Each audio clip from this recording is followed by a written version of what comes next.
there's power in taking a photograph. There's power in being an artist.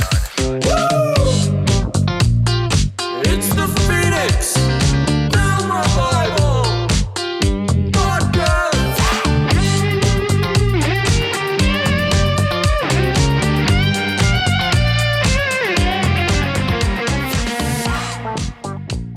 All right, welcome back to another episode of the Phoenix Film Revival Podcast. I'm your host, Daniel Yannicone. I have with me my lovely wife, Stacy. Hello. It's her birthday today. It is my birthday. I'm an old lady today, everyone. It's June 24th. I know. Yeah. You guys are going to be listening to this a little after June 24th, but yep, I'm my last year in my 40s. Yep. It's kind of sad. We figured what better to do than record a podcast I know. today. And if anyone listens to our podcast, if they listen to the one with James Tabor, that was on my birthday as well. This morning I was like, oh, wait, we did that on my birthday last year too. So yeah, podcast on the birthday. But welcome back. We are here with our good friend Kurt, and I'll let Kurt introduce himself. Yeah. Hello. So Kurt's here. We've been wanting to get him on for a little while. Interesting guy. He's come in and used our space. How do you say your last name? Well, the name I use is Mikhail, or Mikhail. I don't know. That's technically my middle name. My last name is Viers. So Viers. Nice. The French? I think the Viers is French German somewhere over there. Yeah, probably. And then the other is Russian. I'm not Russian, but yeah. Okay. So we're here to record with Kurt. We met you through, I believe, the lab where we meet most people. Sort of where everyone comes filtering through. But I'm pretty certain that's how we met you. You took a class, right?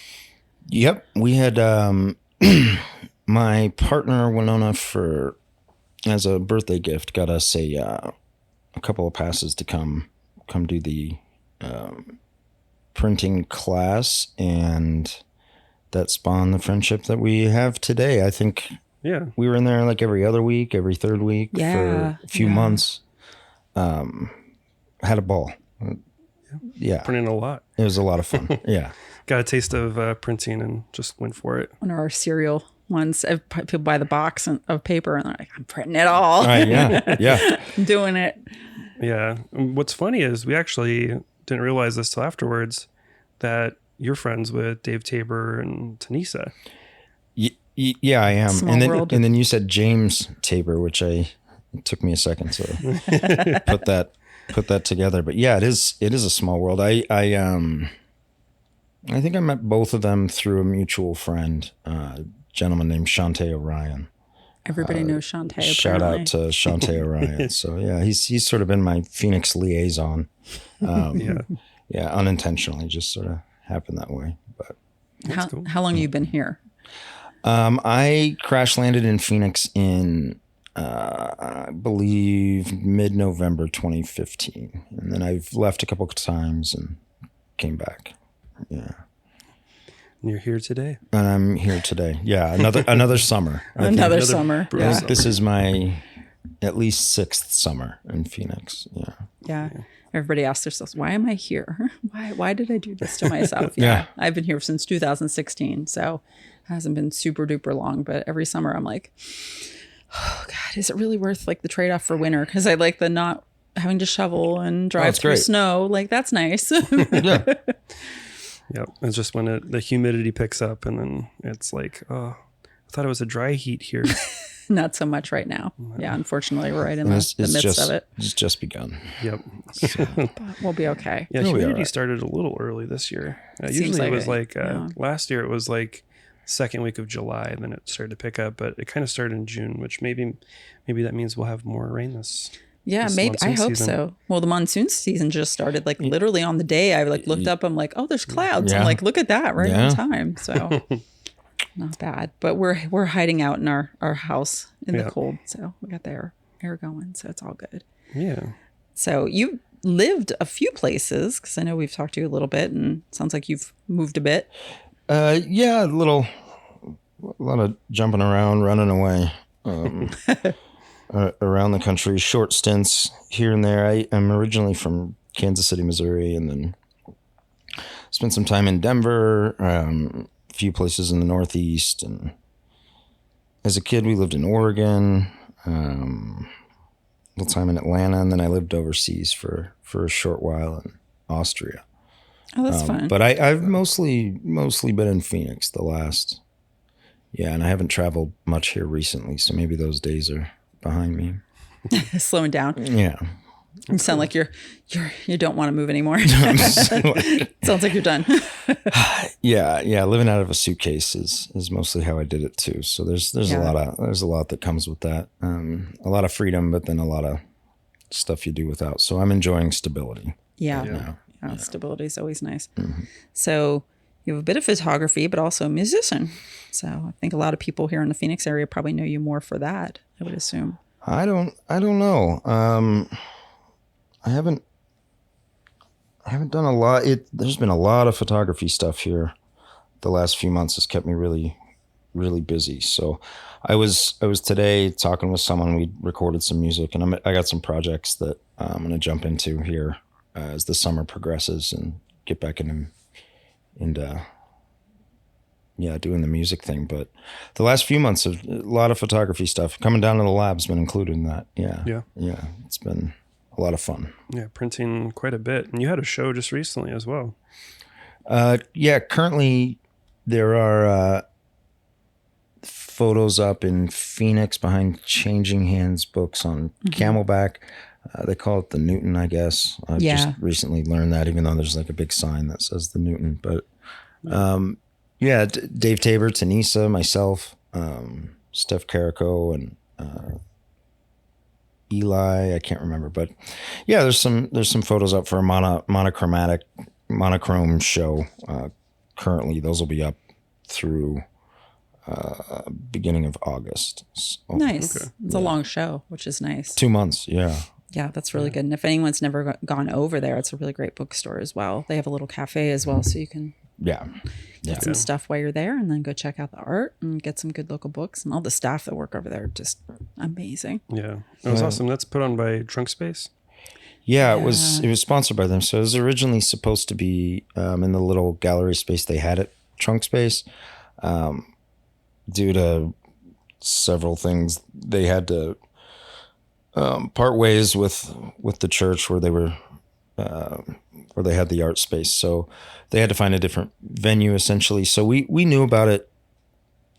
We knew about the show 5 months before, maybe 4, I can't remember, a lot of time. And that was a late development. So for a little bit, we didn't know if it would even happen, but they ended up putting together that nice opening ceremony, and it was a really, really neat experience.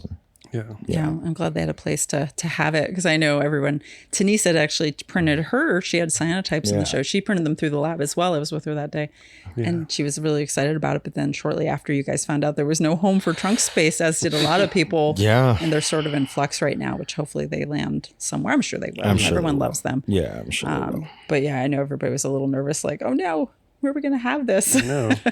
So I'm glad I finally found a place. And honestly, Changing Hands is kind of a great space to have it. So you got like daily activity in there. So they it's do, good to have that. and they have authors reading and different lectures and all sorts of, I don't even know what, all the time. I was in there just last week, and they cleared us out for something that they do back there, some events. So they stay busy over there, it seems like. Yeah, and they're constantly open, so which is kind of rare. Usually you have a show up somewhere, and there's only the hours that people can go to see the work. Well, that's we're doing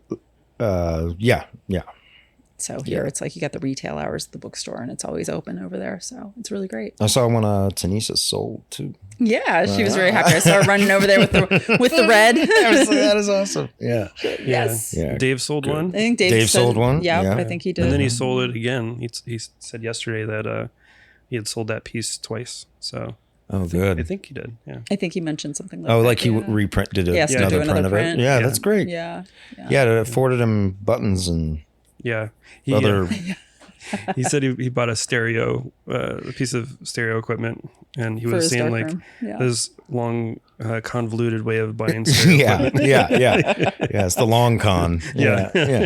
He's like, I got into this yourself. other hobby and I did it, and then I sold a piece, but it cost a lot to do all this, and then I finally sold a piece of my work. When your art pays for your art, that happens. I know I sold a couple pieces recently, and it paid for my bearskin rug. I was like, it's a weird way to get a bearskin rug. Fantastic. But No, it's a great way to do it. I'm like, hey, you know, art's one of those things. It's hard to make money on it. It is, and when you do, it's it's exciting when you do. Yeah. Like you get it. But people are like, oh, you do this for a living. Like, does anyone do this for a living? Yeah. Breaking even is a massive success. Yeah. Exactly. Yeah. If you can pay for your supplies, you're doing really well. Well, if you can subtract the time you put into it, just don't even put that into the equation, and then break even, then Yep.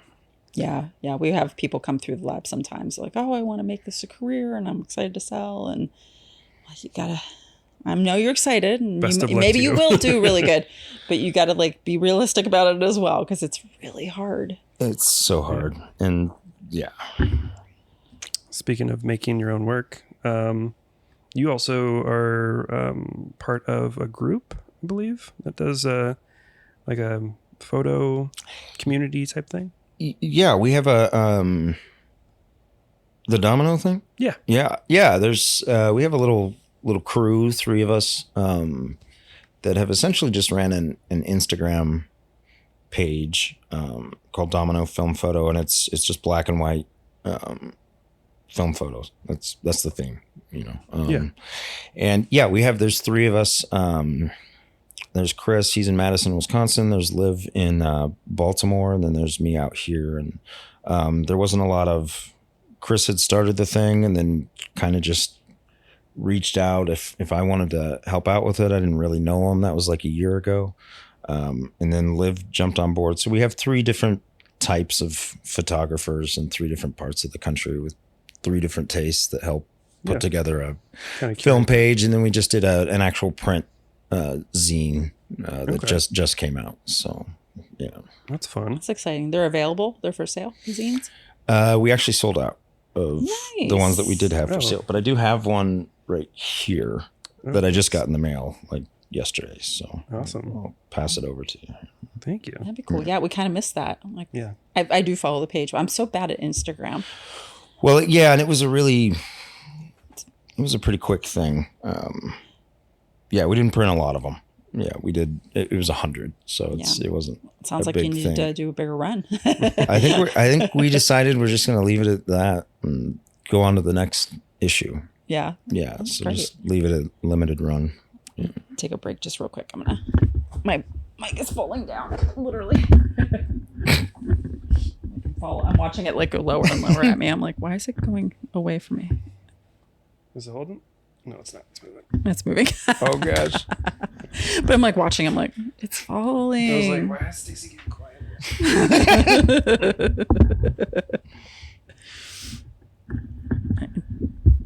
There we go. I mean, you're there. Thank you. Your super strength of Dan to like make that. Cheap stands, man. So you guys have. So there's 3 of you. Do you all know each other in real life, or is this something that happened through like just the internet? No, I've never met them in real life at all. Just FaceTime. That's awesome. Just FaceTime. So it was Chris had asked last spring, I think. Not last spring, but the spring before. And my life was just in shambles. I was barely surviving. So and we just knew each other through Instagram. Just followed each other, and then last summer I found myself with a lot of time on my hands. It was hot. I was in a certain living situation, and seemed like the perfect time to jump on and give me something to do. It was fun. You get to look at people's photos. Yeah, it's a lot of fun. That is super fun. How many people are in so when you guys put out the zine? We had 90 photos, I think. So, and some had doubles and a couple. So I think it came out to 60 or 70 photographers. We tried to get as many as we could. Yeah, that's awesome. And they're just kind of all over from everywhere. Yeah, all over the world. It was kind of there's a lot of work to put together, but it doesn't seem like it was that much work in retrospect. And it's not like a big it's a pretty simple thing. It's names of artists, page numbers, and photos. Yeah. Simple enough. It's always great. It's always good to see people's work printed as well. Well, and that was the idea with the whole thing, was like featuring photographers. It's not always the case, but like, that don't have massive Instagram followings and things like that, and find up and coming people who've just gotten into it or have just gotten on Instagram and things like that. Cause it's always fun to have someone message you like, hey, this photo rules. Can we feature it on our page tomorrow? Like, that's just a nice feeling, you know?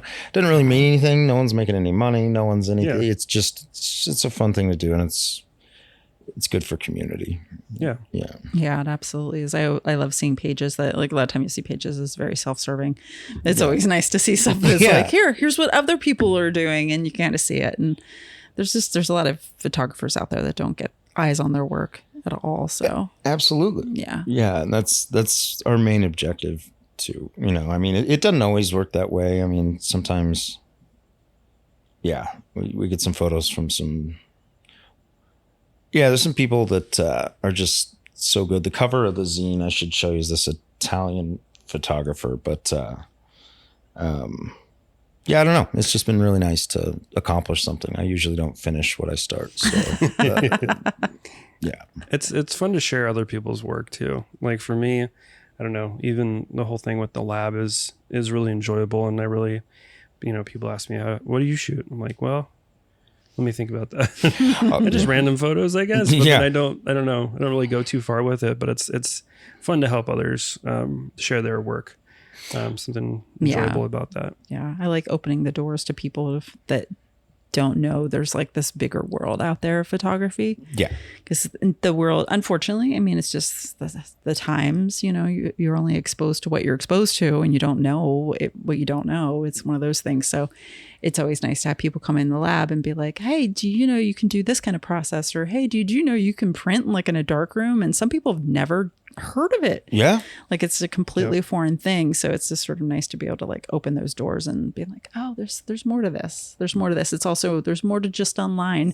There's more to scanning it and putting it up on Instagram. And there's so much more to it. Like just this vast ocean of from taking photos to it's endless what you can do.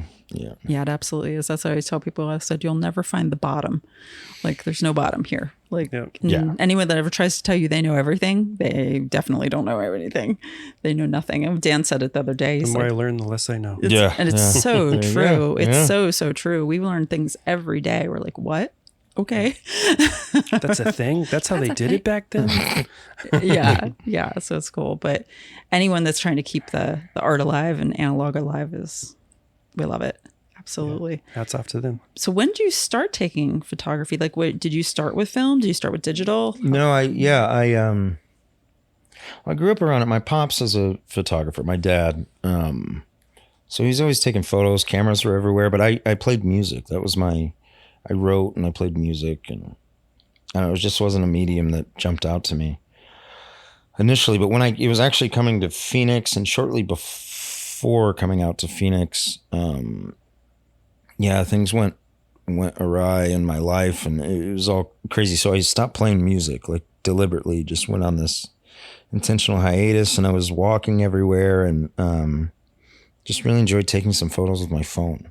That's all it was, because I just end up in strange circumstances, just the way I get around the city. And so it was fun. It helped me pass the time more than anything. It made it an enjoyable experience.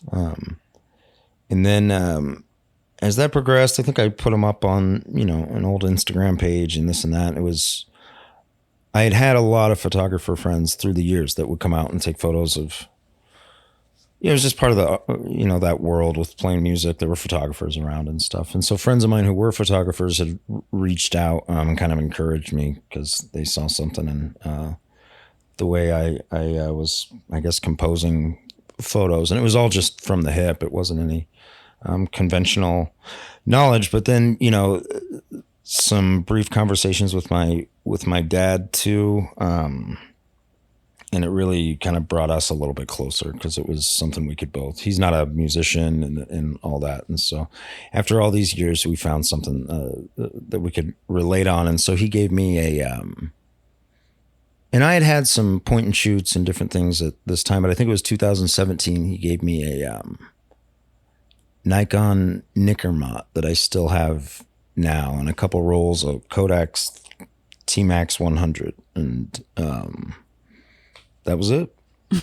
That's Gotcha. No light meter, no. It was, here you go. And since then, I've really stuck to that script. Like I haven't. I bought a camera from someone. Anyway, I rarely even buy a camera. It's just they fall into my lap, and so there's good and bad that comes with that. But a lot of them have sentimental attachment, like that one does. But yeah, that's how it started. And then I fell in love with it. I was really, really broke. Really, really like barely hanging on at the time that I really got into it. And I was fortunate that I have a friend in Las Vegas who would develop my rolls and scan them in and send them to me because I couldn't even afford to go to the lab at that time as I was learning. And real thankful for all those people that were there at the beginning, encouraging me to do it, because it sucks processing someone else's film, But that was really sweet of her. Her name's Courtney. Really nice of her. Yeah, shout out Courtney. I like Thanks, that. Courtney. Absolutely. No, that's amazing. And like your work, I'd say it's definitely street photography and street. Like I don't know. I mean, I wouldn't put a category on it. No one has like a strict category. Gritty is the word I'd use for a lot of your photography, which is really great. Like you kind of see a lot of things. Yeah, that's the effect I'm kind of going for. Cause it's gritty out there. It is definitely Phoenix for sure. It's gritty. Yeah. Yeah. And there's a lot of beauty to that too. I think the fact that I'm able to still, when it's hot, I'm walking between this bus and that bus, and just it's really, we all know it's just miserable, and to still see something and have something inside of you that makes you dig out a camera out of my bag and take a photo, whatever bullshit it is, a dumpster in the corner, whatever. Then I'm still kind of doing okay if I still have that urge inside of me. Yeah. Yeah. When that disappears, it's kind of scary, but yeah. Yeah. Phoenix has a lot. It's interesting. I go around Phoenix. I'm like, there's nothing here, but I'm always in the car. It's like, that's part of it. It's like world when you start walking around Phoenix, you start seeing a very different Phoenix. Yeah. That is, depending on what part of town you're in. Well, especially when the sun goes down too. That's what we say. They come out at night mostly. Oh yeah. Especially in the summer here, we see the people on the street that make it through. We're not just talking homeless folks. Like the general people that come out in the summer on the street tend to be a whole different breed of people. Like they're different. I love the heat mentality. Yeah, like they seem unfazed by the heat, and like they're just out doing their thing. But you can kind of see the strangeness there as well. Like these are the troopers. Like, well, yeah, and I mean the delirium that comes from just being out in that for so long consistently. It's the same on the other side in the Midwest in the cold. People who are out in the cold, poor folks. It plays with your brain. Yeah, you start seeing things a little differently. But yeah, like I'm surprised we have people out at all. Yeah, I have a hard time. Yeah, the heat's rough. It's rough tough here. out there. Yeah, it's really rough out here. Yeah. Do you like city shooting, or if you had like an ideal of where you would be shooting? I mean, you're shooting because you're here, but if you had an ideal of what to shoot, what would you be shooting? Same thing. I think probably. I mean, I do. There's a big part of me that wishes I lived, in a more densely populated place. It's just it's a different world when everything's because it's just so spread out here. So yeah, I think that'd be a lot of fun. I've taken a lot of trips just to Los Angeles because it's close, and I can hop on I used to years ago a Flixbus for $25 and drop me off at Union Station. I just walk around taking photos. And take a Flixbus back on the way home, like just because there was just so much to see. But I think what I'd really get tired of is if I lived in the middle of nowhere. Yeah. I think about it a lot because I'd like to live in the middle of nowhere. But as far as taking photos, I think you'd probably you take all the photos you could take after a while, right? So no landscape. Like, yeah. How many rocks can you take a picture of that are different? Yeah, I don't know. Yeah, it's this weird balance. Like here, I always find myself like, there's not a lot I want to take photos of.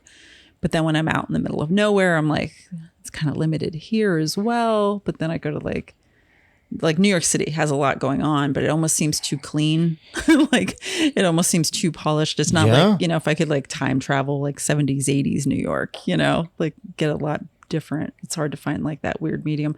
I feel like everybody has a case of the grass is always greener, where you feel like you're not actually in the place you want to be to take the photos. But and then also I have the thing where I leave a place and then it's green again wherever I came from. I gotta go back. I don't know what I missed that first time. Why didn't I take photos? I've been trying to be more cognizant of it recently, and like we went out and took some photos out in the desert, and I'm like, we're here in the Sonoran Desert. There's cactus. There's things that don't exist except for in this one little area that we're in the world, and we really should probably be taking advantage of it because it's like our long-term plan. Who knows when? We're not going to be here forever. I mean, Phoenix, I don't know is going to be here forever. I don't think it's going to make it. But we have to kind of be aware of that and be like, maybe we should be shooting cactus photos. Like that's not something that necessarily that I'm drawn to. But at the same time, it's like, I'm here now. Yeah. And it's like, I won't be here forever. This area won't necessarily be here forever. I think that's what, one of the reasons to shoot film photography is just the evidence of what you've done will live on. Nobody may ever look at it, but I think the Vivian Meyer thing is a great example of, and there's a lot of stories of negatives found in trunks and things like that. I don't know. Yeah, I love that. I love that it's ephemera. It was there. It was there. Yeah. It was a part of it. And digital, you can't really say that about. It's just, it's so detached. But the film, it's like, nope, that was the photon that popped off that thing and came and hit this film. And like, it's just sort of crazy. Crazy. Yeah. Yeah, I don't know. It's like a time capsule. But also, it's like trying to, got to spend more time thinking. I don't know how to explain it. I need to shoot more, I guess. Yeah, Dan needs to shoot more for sure. Well, Dan, you always have like, you're not great at just shooting to shoot for shooting's sake. Yeah. Some people are really good at that. Like you seem really good at that, Kurt. Like that you just shoot for shooting's sake and like whatever you catch is what you catch. Yeah. And then other folks like Dan, I think is just much more like kind of wants to think it out and have a plan and like, this is what I want to shoot. Yeah. So I think you get like sort of the gamut of people that are sort of one end to the other. You go from the extreme like studio people and that's all they ever do is studio work. And then the people that are just like street and they just shoot whatever they want all the time. And I have very little patience too. I know. And sometimes I will, like I could wait and I'll know the time, like I know a bus is going to come around the corner. Maybe some people will come by there, but typically not, and I got to keep moving, or I have somewhere literally I need to be. So I need to keep moving.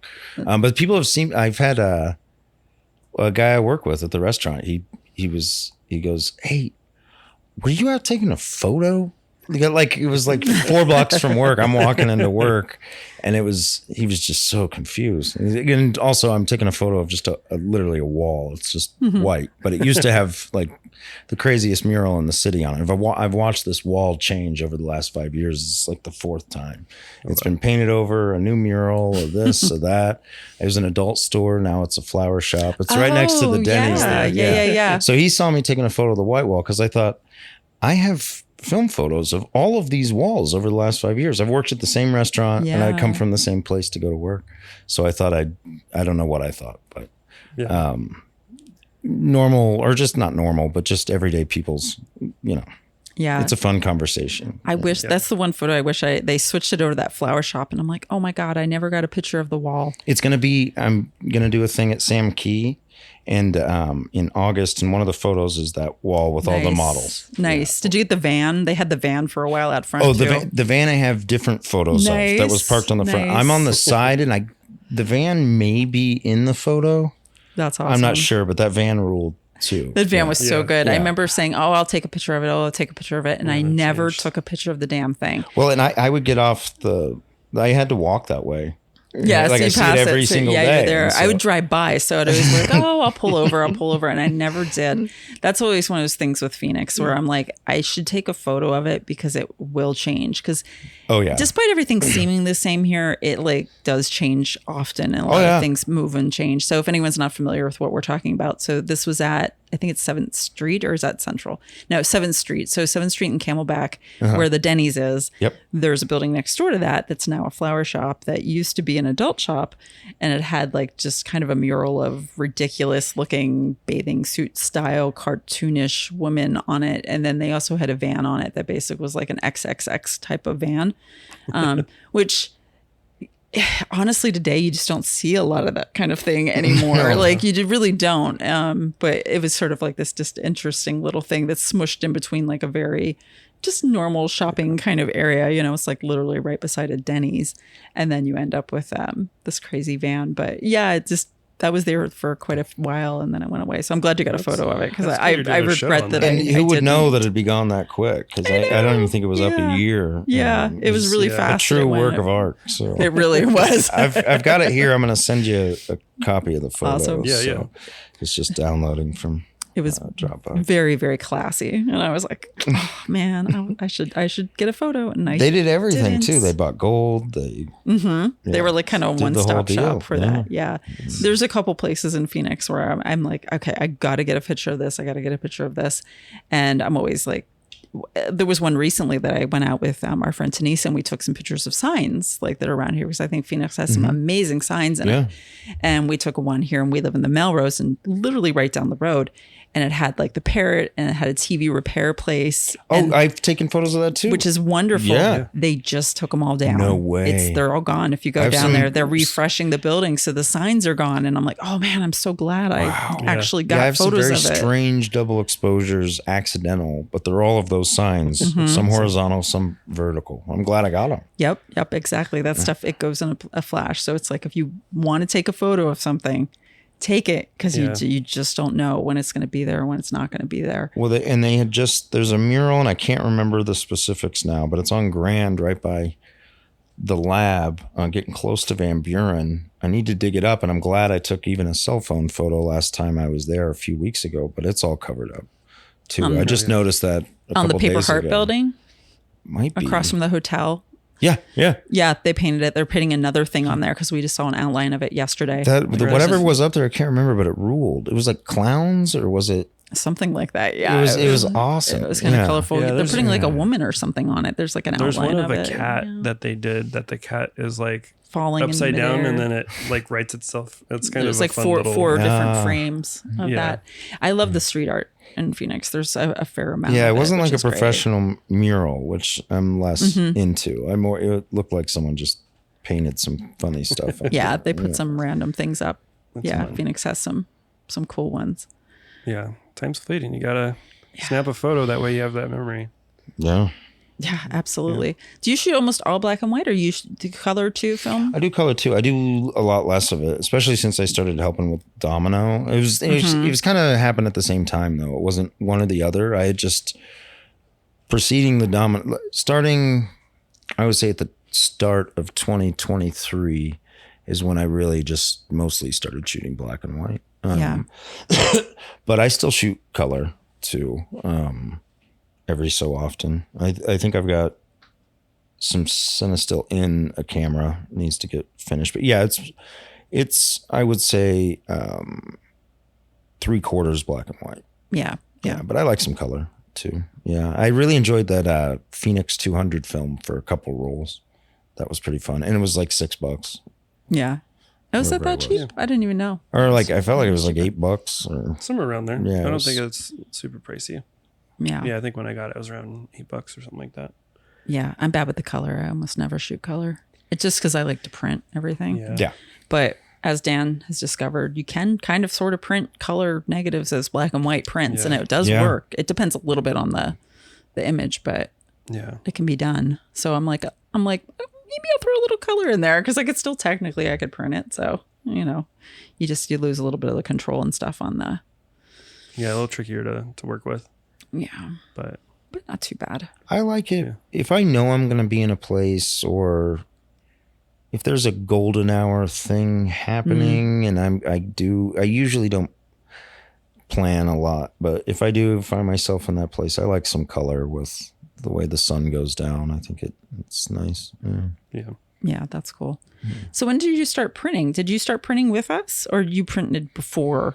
With you, yeah. I printed like LaserJet stuff, before, but nothing by hand. Yeah. Nothing. That was my very first experience. That's awesome. Yeah. You jumped right in. It was a lot of fun. I have an enlarger now too, so I'm gonna get that going where I live. Nice. In the bathroom here, and I've got a few ideas. I just need to finish a couple of projects, and then my brain can switch to the next one. Yeah.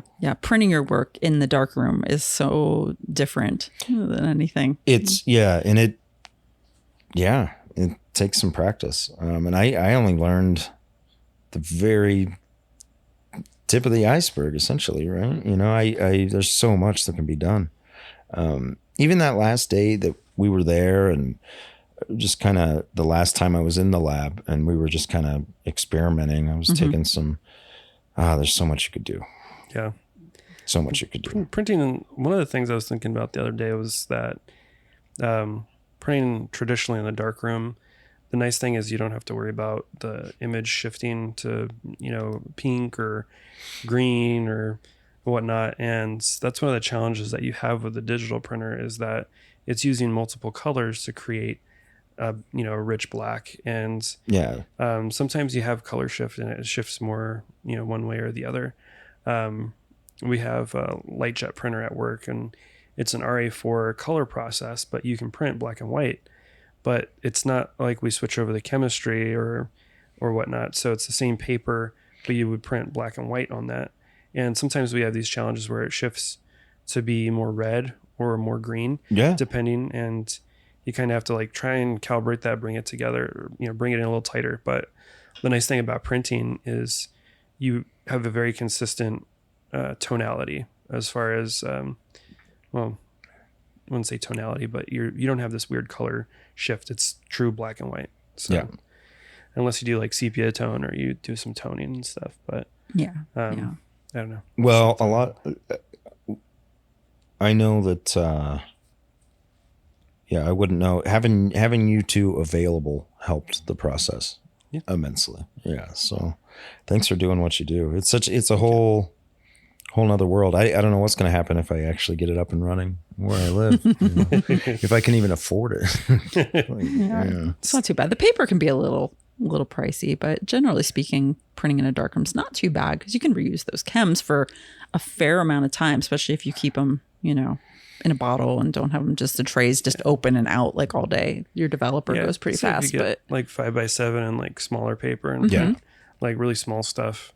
Doing a lot of that, I think you'd get actually a pretty decent amount for the cost of this. And sometimes you can get your hands on some expired paper that's still in pretty good shape. Depending on how it's fogging can be okay. I know we have some stuff in the lab that we've gotten, and it's sort of a vignette of fogging. And I can live with a vignette of fogging. It's kind of fun too, not knowing what it's going to be. I mean, that's part of my attraction to shooting film is the happy accidents and things like that. Yeah. As long as it doesn't go all black, then it's just unless you get too much with you can get an image in there. Well, I put one. I had one go all black. I think I had the the aperture was open. I think I was wide open and just blasted it. But I put up some photos at SO Coffee through May. Yeah. And I framed that one and put it up. I'm sure it was very confused, or maybe not. Maybe nobody cared. You're like, what? Yeah. What is this? It was just. What am I looking at? I had to. I thought it was, but yeah. So. The absence of the image, because it's so much of the image. And it was my friend Trevor. He was the original photo so he was in there somewhere. He was just hiding. Absence of light. No, it's the too much light. No, if it's black, it's not enough light. If it's black, no, under the enlarger though. Well, I guess technically had too much light. Yeah, all the silver, so much blasted. silver. Got blasted. Yeah. I love that you put that up. That's really funny. Yeah. Did you have still in the frame, I think. Did you have a label on it? Did you have like a title? I only did one tag for the whole thing. So I didn't explain a lot. I don't have enough. I'm too lazy to do a tag for everything. But yeah, I just left it up there. I explained to my friend who came and saw it, and I said, hey, this is you. I'm in there? And I said, yeah, you're in there. It's an abstract way of doing things. That's really funny. I'm just imagining people walking through and like looking at each one and then getting to that one and being like, huh? Yeah. What is this? They probably stayed and talked about that one way longer than your other pieces just because they were like, so. what is this? I hope so. What is this?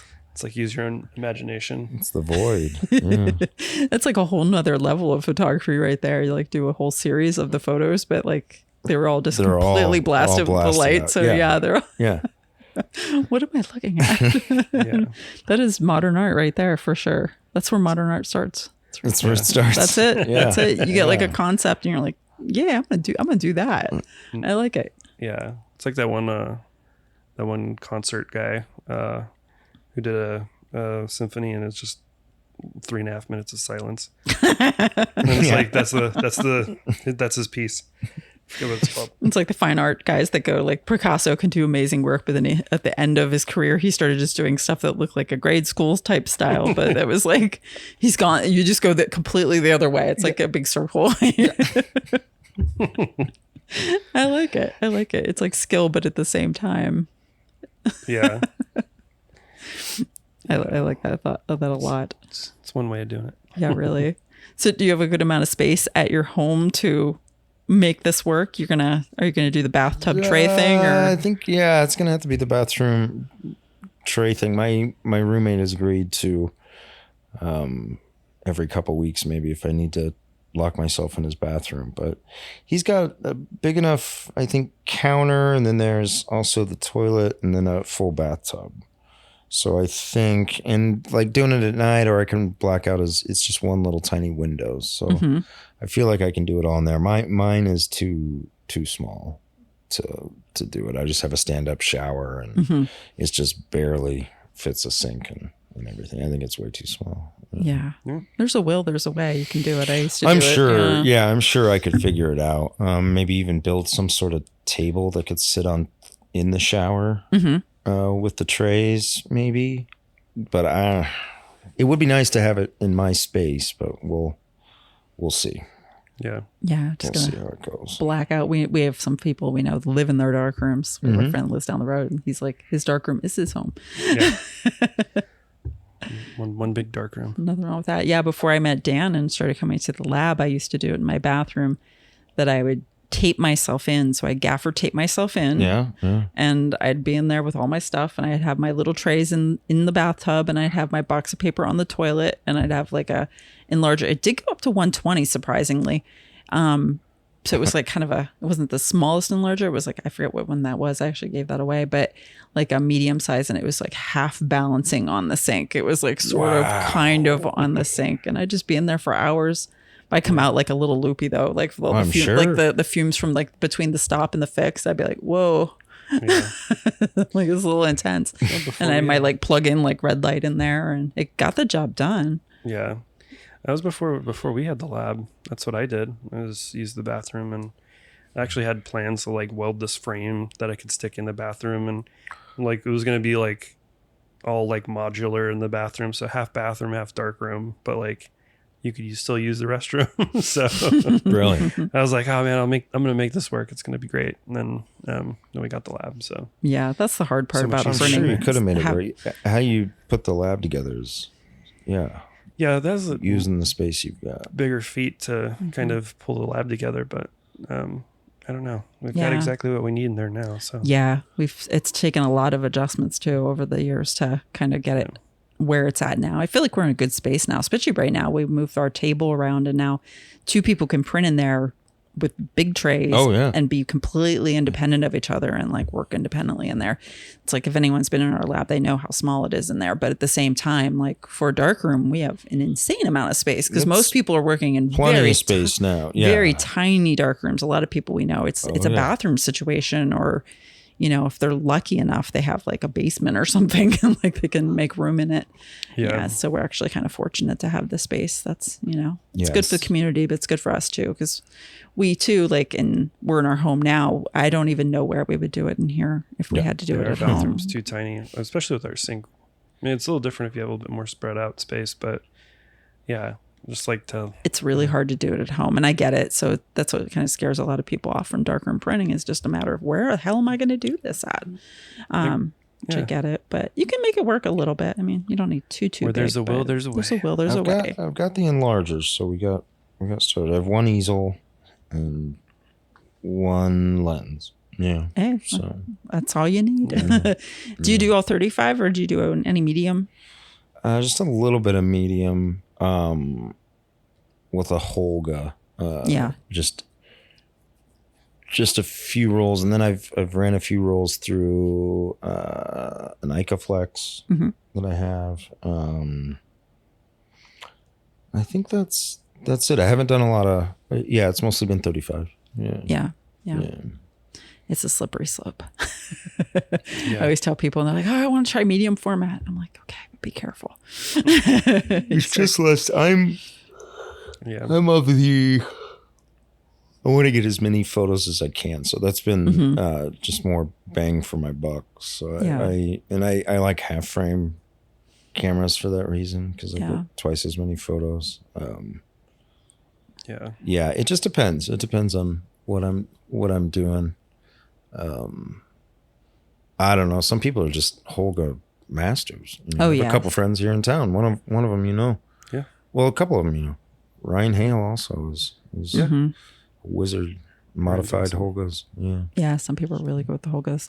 What do you think about the Pentax 17? Just came out this week. Is that the $500 one? It is the $500 one. I don't know. People keep talking about it. I have never even owned anything worth that much money, so I don't know. My first camera was a little busted up Russian toy camera from the 80s that was half frame plastic. Barely could get it together. So I love the half frames. I don't know, $500 for a half frame.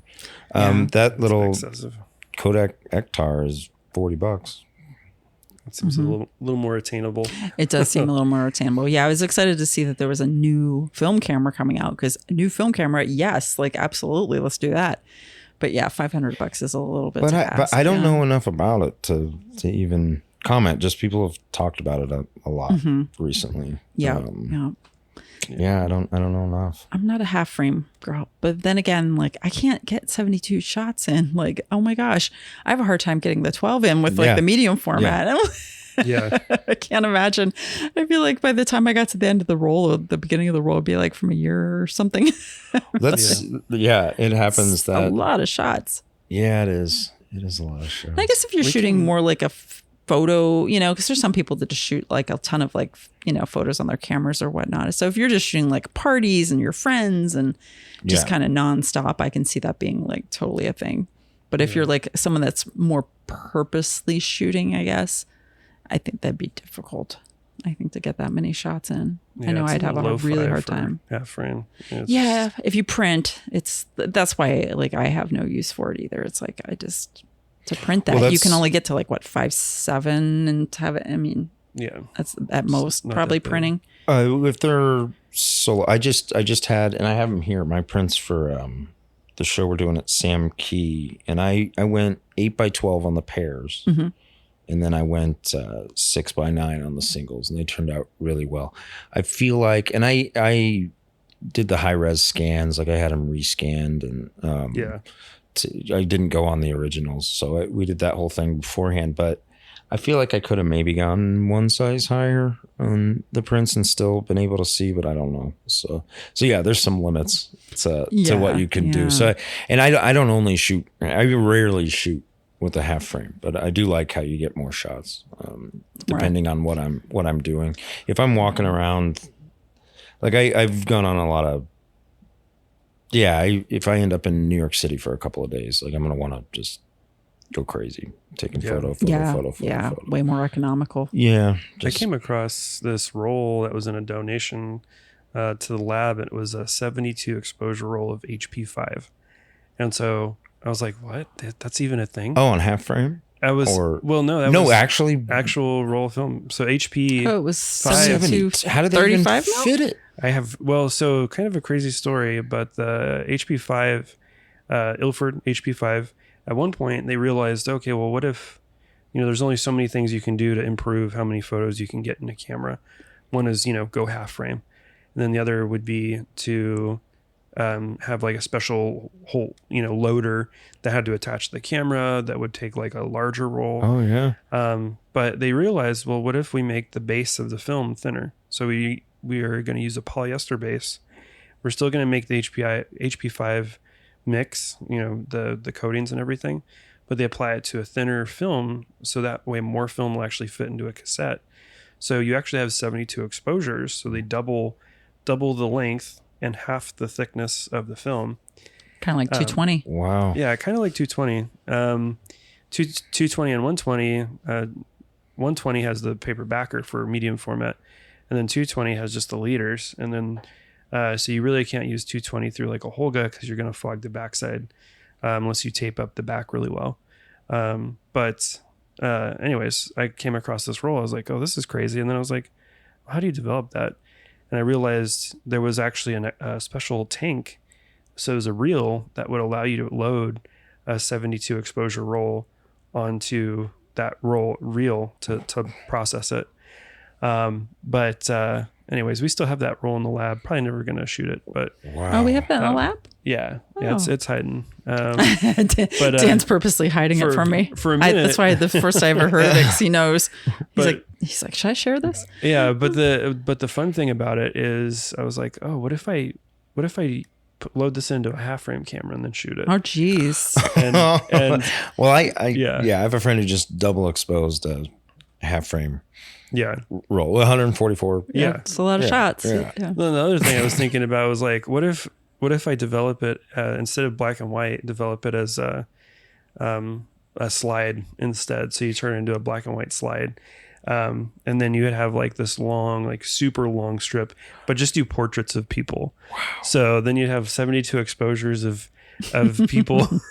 Just be like 72 portraits on this like just like giant long roll. Giant slide roll. I thought about it and I was like, well, that's good enough in my head. But then I put the roll on the counter. I'm like, oh, cool. That's a cool concept. I'm satisfied just thinking about this. I could pull it off if I wanted to do it, but yeah, it would be fun to actually do it though. So, but it's a really old film roll. I'm like hesitant about developing it because I'm like, I don't know if it's going to come out or not. You take 72 shots to find out the film's garbage. Like, yeah, that's disappointing.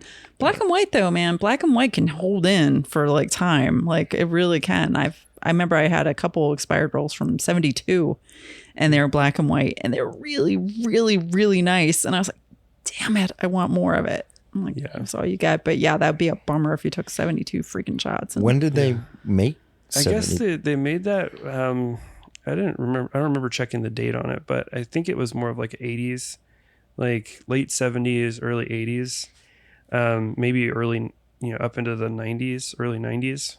Wow. Would be my guess when that film was manufactured. But yeah, I guess that was something that you could get and you can shoot it in any camera. The counter doesn't reset at that point, and you also have to be a little bit cautious because you could technically damage your camera by overshooting on the counter. How far does most counters go on the cameras? I know they go over 36, but like maybe one or two shots over 36. But so you'd have to start counting yourself. Like, yeah, you really have to start counting and shooting it. But I don't know if we come across a half frame camera. We'll hang on to it and shoot it in that. Yeah. I'll just do our next meetup. We'll just shoot portraits of everyone. Just like, all right, let's see how this You're almost there. You're almost to 144. You had 100 and some last time, right? Yeah. That's a ton. Yeah, we had 100 something people. So yeah, it's true. We do. Everybody that comes to the meetup, every person gets a portrait. But then I was like, okay, well, what happens if it's like, what if the film doesn't come out? And I was like, I was going to the point of thinking, okay, well, I would shoot this in such a way that it's like super contrasty, so that way, no matter what, you would get a result. So then I was like, I could just do like silhouettes of everyone, you know, or like do like a double exposure silhouette of somebody. So you have like, I don't know, it was going like, I was just like doubling down on like the concept further and further. But and now Stacy's going to go on a little scavenger hunt in the lab to try to find this roll of film. I better hide it. That I know it's in there. Yeah, hide it deeper. Dan's like, no.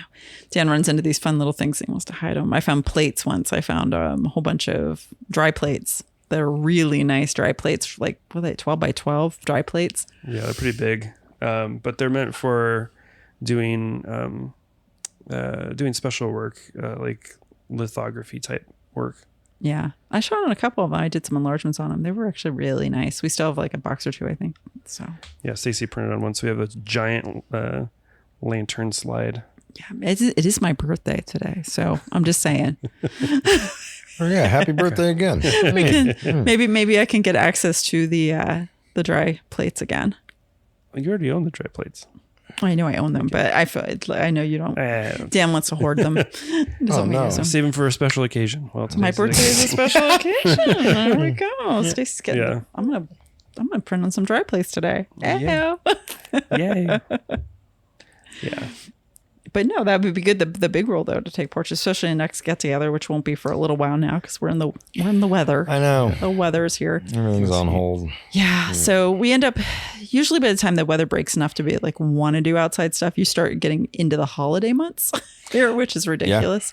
Yeah. So we'll have Grand Avenue Festival, which will be kind of a get together. We'll have people come out. It's November 9th. Yeah. Yeah, that'll be huge. And supposedly this year they're closing the street down, which is really good. Yeah. So we should get a lot of traffic, but that'll be kind of community because we're going to ask people to come out and sell art through the lab. So yeah, we had a good turnout last year. Yeah. This year we'll do the same, but I've never actually been. It's always during the day, and I always have to work at the restaurant. Yep, it's on a Saturday. Yeah, it's during the day. I've never been able to make it. Dang. Yeah, there's a tremendous amount of traffic that goes through there, but it's always the roads open, so there's still traffic going through. But supposedly, and we're going to go to a meeting, the meeting that they're having. They're going to let you be on the street, even there's new regulation, right, with Grand Ave. Grand Avenue is a little funny, yeah. As far as like that's kind of what killed First Friday. They weren't allowing people to set up on like the sidewalks and stuff, and the city got really restrictive on it. Yeah, and which is kind of the whole thing. It's like.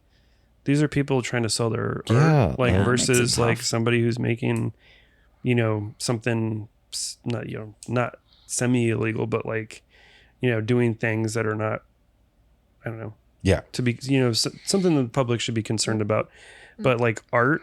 Yeah. Like people, posting up and playing, busking and stuff like that.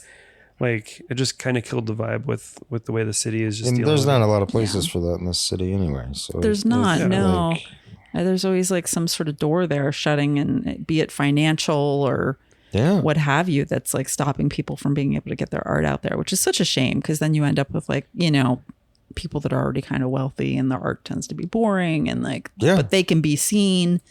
Because they can be, it's accessible to them. And conspiracy that it's the people running Roosevelt Row. They're keeping Grand Avenue down. They don't want to expand it out. They don't want us taking their. We need it though because Roosevelt Row has lost the art part of it. So yeah, it's pretty. Yeah, it's a little restricted over there too now. Yeah, it'd be nice to get back. But yeah, so hopefully the Grand Ave Festival, from what we're hearing, it sounds like the road's going to be shut down, which is great. That's wonderful. Because if that happens, then they'll allow tents and it's just one day, or is it two? Just one. Just one. Yeah, it's one, but it's sort of like the busiest day. And anyone that's been on Grand, it's one of those things where you don't know, like there's so much down there until people start opening their doors. Because there's so many art studios that are hidden away in Grand Avenue. Like there's so many. We were kind of laughing saying it's the photo district. There's actually a lot of photographers that live down there too. Yeah. And have their studios down there. So Grand Avenue's nice. It's just nice for that because everybody opens their doors and kind of I don't think anyone's closed. Yeah, we were wandering around there one day and there was a door that was open, so we went inside and we found the little puppet studio. The lady that makes the puppets, I forget her name. She has like a puppet truck, and she makes the most adorable puppets. Wow. Yeah. But she has a studio, and that's all she's in there doing, making puppets, which is amazing. I've seen the puppet truck, haven't I? Yeah, I'm sure you have. Yeah, she's like the only one that has it. Yeah, she shows up at different events and stuff. We're like, oh my gosh, this is where you are, and like, yeah, she's in. We have the same landlord. It's the same building, not the same building, but the same landlord, but the building she's in. They had the door open because they were using like adhesive, and they needed the airflow to blow it out. So we just went back there, took a peek, and we're like, oh hey. Yeah. But yeah, there's people tucked back in there. There's people hidden all over Grand Avenue. So it's always nice to find the artists. And there's a lot of artists. It's just they have nowhere to be seen, unfortunately, in Phoenix. There's just not enough spaces for it. That's why I was like a little concerned whenever Trunk Space lost their space because of it was a rent increase, right? I think they started charging in the parking lot. The parking was one a problem. Thing, and some other stuff. I think everyone was on good terms with each other and a lot of gratitude, appreciation, respect, but it was time to move on for a number of reasons. And they've had to move a few times anyway, so it's not like... Yeah, they were over here where Trans Am is. Uh-huh. Yeah, that's crazy. Yeah, that was before I got to Phoenix. Trans Am was there when I got here, but yeah. We definitely need more spaces for sure for artists and affordable spaces. That's the thing, the most important part of it, like accessible. Yes. Yeah, hopefully that builds. I think I'm seeing it. Yeah, it's hard. Other cities seem to have like so much more of a thriving art scene, so it's always hard to. It's baffling because there's so many people. There's so many people. 5 million people. I don't know. Total. I think we're like the 6th largest city population-wise in the U.S. So you would think there'd be much more of it than there is. It's weird here because everybody kind of knows everybody too. It's such a small world where everybody's. It's a small number of us. Yeah. I feel like part of the reason why the art scene is the way it is here is because we're a newer city in a sense, and so it's different too. I mean, there's the price of living here in Phoenix isn't the same as it is in a smaller town that's able to kind of grow it, and it's not as popular as LA in a sense. Although I feel like it is starting to pick up, and we're not really a walkable city the same way New York and LA are. So for our art I think scene that's a big part of it. It's a huge part of it. I think that's a big part of it. Yeah. Everybody's so spread out kind of where they live, and then you have to have one very specific event where people come out to. Whereas a lot of cities, you just kind of run into stuff, and you can like go to like, I'm going to go to this part of town, and there just happens to be a lot of galleries, or happens to be a lot of bars and things that are happening, and you just sort of run into that. Here you have to be purposely know and be aware of something happening to go to it, which is sort of like the down point on that. Yeah, and like the fact that it's all a car-centric city is really killing us. That we're very transient. A lot of people, like almost nobody's from here. Yeah. Like you talk to everybody, it's like 1 in 10 I talk to people and like that are here are from here, so people are kind of constantly filtering through and moving and coming and going. But you would think we'd have much more of an art scene. It's so strange how small it is, and people don't realize it till you're here, and then you start talking to people like, oh wow, well I know that person, and it's so I think that's partly why intermingled. We've been successful with a lot of these music events. So like these like bigger festivals, like music festivals, because there's the the appreciation for music, the younger crowd who wants it, and we really don't have anything like we don't have. I don't know, it's just different. Like McDowell Mountain music festivals are like really huge in that sense. I don't know. Yeah, it's all different. Art's different. Yeah, I think it's people are spread out. That being said, we have some neat stuff like the zine store, Wasted Ink Zine Distro. Yeah. That's a very unique thing to us. There's a long list of stuff that's neat here. It's when I got here and everything was in a strip mall, it took me a minute to kind of jump into that. I'm from the Midwest, Kansas City, but it's still an older city and has sort of an urban aspect to it that's a little different. But I'm glad I crash landed here and kept coming back. There's a reason I kept coming back. Yep. One was health insurance. Important to have. Yeah. Definitely important to have. Yeah, I know. I ended up out here like mostly, well, winter. I didn't love winter, but the cost was crazy. But it's now kind of, I don't know, it's gone up so much here. Yeah. Just in the last few years where that's not even a thing anymore. But compared to, I mean, I was in the New York City area for a decade and then I moved here. So comparatively to New York City, yes, it is definitely cheaper. And the New York City art scene also has changed a lot over the years, and it's mostly the affordability portion. I'm sure that's what it is. Yeah, can you afford to live? Yeah, I mean, do people live like on the Lower East Side like they used to? Musicians and things like that. Even when I spent a lot of time out there in my early 20s, and I mean, even then we were at, it was still $1,800 a month for a room. Yeah. Like Delancey and Houston around there. I just remember, and I stayed with, there were like 4 of us in there. I left after a couple months, but even then the rent was through the roof. The rent was crazy. I was there in 2006 in Williamsburg. I lived in a basement apartment.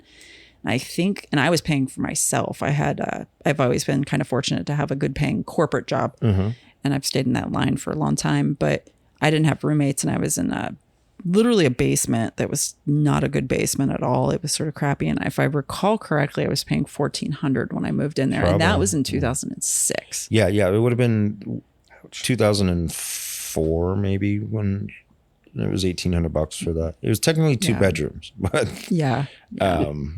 I guess there were bedrooms. Yeah, I mean, New York bedrooms aren't really like bedrooms. A bed and a dresser is always fit in there. And they were also like angled, like they were both like triangles. It was weird. Yeah. But there's not a lot of affordability. A lot of people got pushed. And I know a lot of artists actually left completely and they went to like Detroit and they went down Detroit was big, especially 2000. Philly caught a lot of people. I know in 2008, I lived in Denver in 2008, 2009, but Detroit was, people were just, and I lived in like an artist community in Cap Hill, Denver, and people could not stop talking about Detroit. So you could get like a warehouse for $1 if you took it on and paid the taxes. Like just somebody owned this. And I think, they have some neat stuff going on there. Yeah, people took off. I know Pittsburgh, which we're going to go visit here in like a month. We're going to go out to Pittsburgh for a little while. Pittsburgh absorbed a lot of people as well. It's like people say, Pittsburgh. Like, no, Pittsburgh actually is a really thriving art scene. Like a lot of people went there because it's so much more affordable than a lot of these other East Coast cities. And where I'm from, Kansas City had the same thing. A lot of people moved in because of they could afford to live there. Yeah. It's so unfortunate because like the people don't. But it's going to change the landscape of those cities too. The cities change. That's the thing. People move to cities because they have like, they're culturally interesting. Like people loved going, Brooklyn, Lower East Side because of the artists. Yeah. And then you price the artists out, there's nothing left. And that's Roosevelt Row here. That's it happens. Cap Hill, Denver. That's Crossroads, Kansas City. It's across the country. And it then you get pushed out. In Denver, we were pushed out further and further. And same thing with anywhere. So where you're in the suburbs essentially now. And these strange little pockets emerge after that. But I don't know. I saw the Hey Asbury sticker on your car out there. Those days are long gone. Way gone. They've been gone a really long time. Really long time out there. They lost it early. They were like, that was gone. It's almost still quick as it started. Such a beautiful city though. Oh, it's so beautiful. That's the shame of it too. Like, I mean, I love New York. I love it. I love it, but you can't enjoy it unless you have the money to live there. Because otherwise it's just, you're struggling. You're just struggling. And if you're struggling, it's really hard to make art unless you're young and you have all the energy behind it as well. So the people that do go out there as artists, like hats off to you. But Philadelphia is one I knew. There were even in Center City apartments for rent that were pretty sizable, that were pretty, this is just a couple few years ago, that were of good size, that weren't dumps and decent neighborhood, that weren't that expensive. Yeah, Philly's hanging in there. Philly's not too bad, and then you have accessibility everywhere. Yeah, Philly's great. I have some friends in Boston. It's pretty expensive up there. Yes, too. Yes, so, absolutely, it is. Yeah, Philly's one of those towns that's still, it's very a blue collar city, and it's managed to kind of stay for the most part fairly affordable, depending on where you're at. Like, obviously you got like the main line and things like that aren't, but yeah, Philly's got some grit to it. Yeah, sure I like really Philly. It's kind of fun. I lived outside of Philly, and then I had friends that lived in Center City, so I spent a lot of time in Center City. When I lived there, I lived outside in Westchester area kind of for a while, and then down in West Grove, which is like way far south. But it's still accessible. But it's just interesting. Philly's interesting because you do have a lot of art there, but you also have a lot of wealth. It's like this weird combination of wealth and poverty mixed together, very mixed too, because it's like you can go one block and you're completely in like, burning cars. You go to the next and you have like these 200-year-old mansion style houses. And yeah, Philly's such a weird mix of people. I like it. Philly's great though. The grit of people there. Yeah. People are so honest in Philly. Like that's what I kind of miss of Philly. Like I like that. Like I hate that Midwest fake, it's awful. Nice to you, but they're really rude to you at the same time. Here you get such a mix. In Phoenix, it's just like I find most people here are pretty friendly, but I think because it's a lot of people are transient and they've lived a lot of places, so they're kind of got a little personality of everything. But Philly, I think a lot of people are from Philly. Like it's just such a special, like we went to Philly. Dan had his first time in Philly briefly because we flew into Philly a couple years ago, and we went to the Philly airport, and I'm like, welcome to Philadelphia, F yourself. Welcome. Like they're just so honest and so brutal about things there. Like you really have to kind of have a tough skin. But a lot of artists I know 100% like they moved out of New York to go down there because they're like, this isn't accessible anymore. We can't do this. We can't live here unless you got like 50 roommates. And that's a big reason that I know, like Chattanooga, Tennessee, like a bunch of artists went there or went down to, maybe it's Raton. I don't know. In Denver, a lot of people went south down toward the New Mexico border to a little city down there, and they just kind of moved their art scene because they could afford to do it. Yeah. Cause it's hard working full time and finding, finding motivation.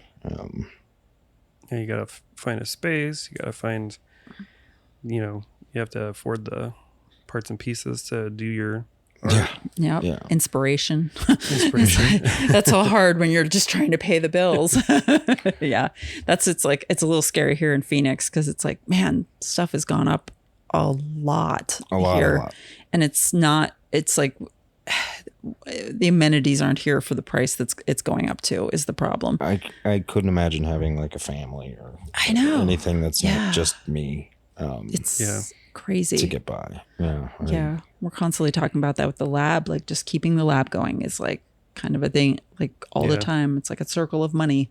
We're like, okay, well, if we can just keep it open, we don't necessarily have to make money off of it, but we want to keep it open for both us and other people. And that's our big thing with the lab. We want to try to make it, it's there's an amount where we have to make money, but we also want people to have somewhere to go because there's just not that many places to go. There's not. That I don't think there's anywhere else in town that you can rent time to go into the dark room. I mean, we've talked about this before. Our intersection had out in Gilbert, their hours are a little different. Limited thing. But it also, I think the community aspect of it. I've met so many people over the last 6 months, and not all directly from Phoenix Film Revival, from the lab, but kind of in that same vicinity of things. I think it's really important. So having spaces. Anyone that's doing anything that's keeping the arts going, keep doing it. There's not. You can't be a capitalist and somehow make that all work out. That's the hard thing. That zine we just did the first edition with Domino. We broke even on it, so that was a major success. It feels like a win, right? It was like we got our money back that we put it, because we're also working class people that are just barely making rent, and it's but just I think like all three of us in this room, it's just sort of a duty bound. I don't know what it is. It's like a purpose. It's a purpose, and what are we without it? Exactly. I would not want to live in a world without art. And that's why people, that's the hard thing. Like the folks that have spaces and have the ability to host artists and make the rules about like things like Grand Avenue, like not being able to have tables on the street, you know, they forget, like, you take that stuff away, you've got nothing. You've got a bunch of banks and, you know, Targets. I love Grand Ave First Friday. It was nice and quiet. Yeah. Now it's even more quiet.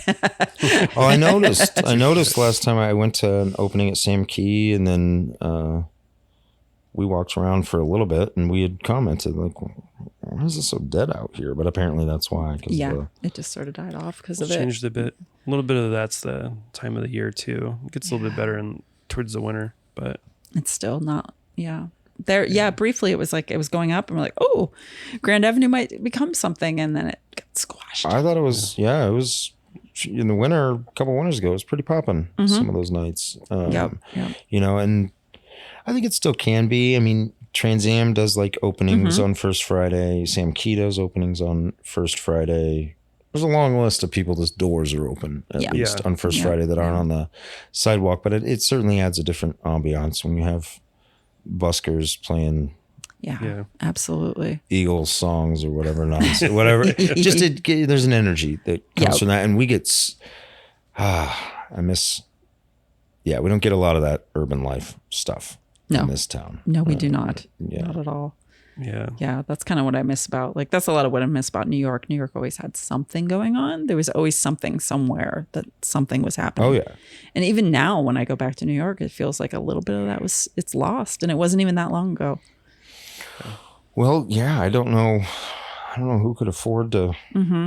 That's the problem. Who could? Yeah. Yeah, it's really tough. What are you gonna do? I know. Just keep on trying, keep on going. Thank God for the youth. Yeah, we just we adapt and readapt to whatever time we're in, I guess. Yeah. Have to. Keep on keeping on. Yeah. Well, awesome. Well, thank you for coming on, Kurt. Yeah, thanks for having me. It's good chatting. Yeah. As usual. Photography's fun. Music's fun. Learning about people is fun. Dan, he's so cute. It can be fun. It can be a lot of fun. Yeah, and when it's not, that's what makes it even more fun when it is fun. Yeah, again. Yeah. Especially film photography. It's like, I always tell people, like, part of the joy in it is the failure, because when you do get something and it works out right, it's really magical. Especially when you do like the whole process with printing. It's like you've gone through to get yourself from shooting analog to printing analog. There's a lot of stuff in between that could have gone very wrong. From start to finish. Yes. And I remember, and going back to, I had a couple of different, I guess, sort of mentors. I don't know. I'm not, but when I started, that really encouraged me, one of which was my father. And I remember calling after I had one roll that, I don't remember how I screwed up this roll, but I had gone out intentionally to shoot. I shot some portraits of Shantae Orion, actually. It was several years ago, many years ago. And I remember my pop said, well, welcome. You're now a film photographer. like what, this is your initiation is tragedy. Because you're not getting those photos back wherever they went. Yeah. So, yeah. Yeah. You got to accept it. And honestly, it makes you a better photographer. I think so. It also, builds character. Absolutely. This wasn't a winner on this one. I don't know. I have some rolls that I just dropped off at the lab right now, and I don't even know what's on them. We'll find out. It's part of the excitement. Yeah, it is. Yep, absolutely. Well, yeah. Thank you for chatting it up. A lot of fun. Yeah. Thanks for inviting me into your home. Yeah, you're welcome. Welcome to your first podcast. I know. We said. Yeah. Nice. Check it off the list, and I will. If I am ever asked against this is the first time in 40 years I've been asked, so the chances are slim. But if I am, I'm going to have to decline. I've done my one podcast. Like, this is it. This is it. Exclusive. Yep. PFR exclusive with Kurt. One of one. Yeah. Nice. Yeah. Well, we look forward to seeing more of your work. Yeah, and, absolutely. Go into more of your shows. Cool. Yeah, keep it up. Thanks for all the help along the way. Absolutely. Yeah. And also, I feel it's important to say, I've found with whatever corner I'm in, which isn't really a corner at all, it's kind of everywhere, but film photographers in Phoenix, I just haven't seen a lot of like, you know, they talk about gatekeeping and different things like that.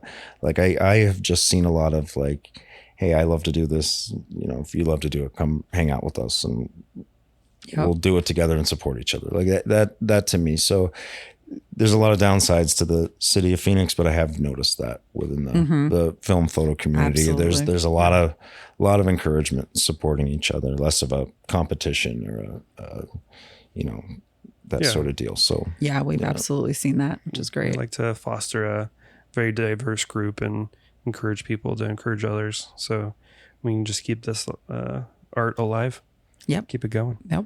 I think so. I don't think it's going to go away. Let's hope not. I think in music, you know, we transitioned back to, or never left. I mean, you know, with, from analog recording to, you know, vinyl and cassettes and whatnot. I don't think it'll ever be phased out completely. And I hope not. No, gosh, let's hope not. Jesus. Yeah. I wouldn't want to lifeblood. I wouldn't want to live in that world anyway. So let's hope not. No. Oh my goodness. Over here mixing chemicals together. I don't know what I'm doing. I'm making photos though. Make my own film. Figure it out. Nice. So where can people find you? So websites, Instagrams, what do you got? Not a website, but on Instagram I'm under @PartyTeeth. So good name. Just like it sounds. Party PartyTeeth. So and then you know, music stuff, Bandcamp, there's lots of stuff there. I don't know, Instagram's the best way to go. Yeah. So Party Teeth. That's a good name. Teeth. Yeah. And if you're in the area, check out your show, which is yes, it's still going on. Right now I have 6 double exposed photos up, which you two have seen, and you're my biggest supporters thus far. So I appreciate that. Right now it's behind Changing Hands at the Newton in Phoenix at 3rd or 5th Avenue in Camelback. And then I do want to say we have a show going up at Sam Key. I do in August. Okay. There's going to be a show at Sam Key Gallery off Grand too. Me and another photographer here in town that I'm a big fan of. So that's going up in August, and then I'm never going to do another photo show again for the rest of my life because it's been a lot of work. Yeah. Is the one over at Esso still up? No, that came down. That was just May. Dang. So yeah, that one came down, and I'm not. I think I really had it in my head like those photos would be great for that coffee shop because I've been in there a lot, and I just thought they'd get a really good response, and maybe they did. I never heard anything, but my point is I'm not much of a business person. I don't know anything. There's not a lot of overlap in business person and artist. I don't have unfortunately. That gene. Yeah, I don't have that it. tends to be the thing. Yeah. You either appreciate your work and you're having fun, or you're struggling to sell it. Or even I have a bad habit, and I always have, back to bands I was in, even professional acts, like of just giving stuff away. It's a really bad habit, but it's also a beautiful habit too, because I get to share stuff around. But I know that even with the zine that we were doing, I'm like, why don't we just do that? Yeah. So I want it to be accessible for everyone. Yep. If you're into it, or even if you like it, because and we were talking about Elliott Smith earlier, but there's I don't know where I'd be without stuff like this. So, I don't know who I'd be. Yeah. It's important. I'd be a golfer, maybe. I don't know. You never know. Yeah. Kurt playing golf. Why do I not see that? I can't even do. My family did Top Golf, and I can't. My 6-year-old nephew's killing it, and I can't. Yeah. Kurt in a polo and khaki shorts. Yep. Oh, well, on that note, yeah. Well, I'll do a photo shoot with you, and that'll be your image. Be like corporate style. Yeah, corporate Kurt. Well, and I've had what I tried to do. It's like a gig app for, I can't remember what it's called, but it's for hospitality people. Like it'll give you catering jobs and things like that. Yeah. I think it's called Quick with a W. Anyway, it's an app, but I signed up for it just to see, and you had to put a professional photo on there. And all my photos are like lightly film photos, like artsy photos. So I had to actually take a selfie and try to make it look, but I went through everything I have and I'm like, there's not a professional photo of myself in this whole thing. Put it through AI. I literally have a stocking cap like over my face. And how do people do this? Let's get this guy. He seems interesting. Gotta hire him. Yeah. I do birthday parties as well. Too good. On that note. Awesome. Thank you, Kurt. Yeah, thank you. Thank you. As far as I was very nervous the first time you asked, because I usually just hearing my voice is hard. I don't mind, like the singing is okay, but something about just talking and hearing it. And then I had talked to Ryan Barr at Sam Key, and he told me about his fear of hearing his own voice and how he's traumatized. And so I was worried, but this has been a lot of fun. So awesome. I'm glad we did it. Yeah, it's been good. It's fun. It's fun chatting. Awesome. Yeah. Well, real easy to talk to too. So. Hope you enjoy the rest of your day and keep on shooting. I sure will. All right. Awesome. Thank you so much. Thank you.